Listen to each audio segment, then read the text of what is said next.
ഇന്ന് ഞാനൊരു യാത്ര പോകണം. യാത്ര എന്നൊക്കെ പറഞ്ഞു കഴിഞ്ഞാൽ ഒരാഴ്ചയ്ക്ക് മുമ്പോ നമ്മൾ 2 ദിവസം മുമ്പോ തീരുമാനിച്ചല്ല. ഇന്നലെ പാതിരാത്രി ഇരുന്ന് പറഞ്ഞു ഇന്ന് ഇറങ്ങി. അപ്പോൾ രാവിലെ നമ്മൾ തെന്മലയിലോട്ടാണ് പോയത്. ശരിക്കും നമ്മൾ വാഗമണാണ് പ്ലാൻ ഇട്ടത്, പക്ഷെ തെന്മലയിലോട്ടാണ് പോയത്. അങ്ങനെ രാവിലെ ഒരു 5 എത്തിയപ്പോഴത്തേക്ക് നമ്മൾ ഫുഡ് കഴിച്ചിട്ട് ഇനി പോകാമെന്ന് വിചാരിച്ച് നേരെ ഫുഡ് കഴിക്കാൻ ഒരു കടയിൽ കയറി. അങ്ങനെ ഫുഡൊക്കെ കഴിച്ചിട്ട് നേരെ ബാക്കിയുള്ള യാത്ര തുടങ്ങി. പിന്നെയുള്ള യാത്ര എന്ന് പറയുന്നത് നമ്മൾ കണ്ണടച്ച് തുറക്കുമ്പോൾ ഉള്ള യാത്ര എന്നൊക്കെ പറയത്തില്ല, അതുപോലെ നമ്മൾ പെട്ടെന്ന് തെന്മല എത്തിയ കണക്കായിരുന്നു. രാവിലെ നല്ല തണുപ്പായതുകൊണ്ട് തന്നെ യാത്ര നല്ല സുഖമായിരുന്നു. അങ്ങനെ തെന്മലയിലോട്ടുള്ള വ്യൂ എന്ന് പറയുന്നത് ഇതൊക്കെയായിരുന്നു.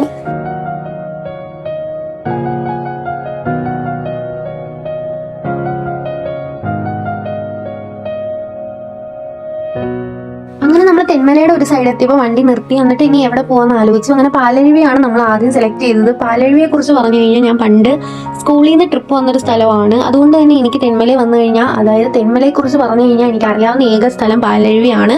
നമ്മൾ നിന്നിടത്ത് നിന്ന് കുറച്ച് ദൂരം പാലരുവിയിലോട്ടുണ്ടായിരുന്നു. അങ്ങനെ പാലരുവി വന്ന് നേരെ വണ്ടി പാർക്ക് ചെയ്തിട്ട് അവിടെ നമ്മൾ ടിക്കറ്റ് എടുത്താൽ മതി. അപ്പോഴത്തേക്കും നമ്മൾ ബസ്സിലാണ് അവർ കൊണ്ടുവന്നത്, അതായത് 2 വീലർ ഒന്നും പിന്നെ അങ്ങോട്ട് അലോഡ് അല്ല. അങ്ങനെ നമ്മൾ നേരെ വണ്ടി പാർക്ക് ചെയ്തിട്ട് ടിക്കറ്റ് എടുക്കാൻ വേണ്ടി നടക്കുവാണ്. ഇവിടെ ടിക്കറ്റ് എടുക്കാൻ വന്നപ്പോഴാണ് നമ്മൾ അറിയുന്നത് ഇവിടെ കാർഡും ഗൂഗിൾ പേ മാത്രമേ വർക്കുള്ളൂ, അതായത് ക്യാഷ് അലോഡ് അല്ല. നമുക്കത് അറിയത്തുമില്ലായിരുന്നു, നമ്മുടെ കയ്യിൽ ക്യാഷ് മാത്രമേ ഉള്ളായിരുന്നു. പിന്നെ നമ്മൾ അതുകൊണ്ട് കുറച്ച് പെട്ടുപോയായിരുന്നു.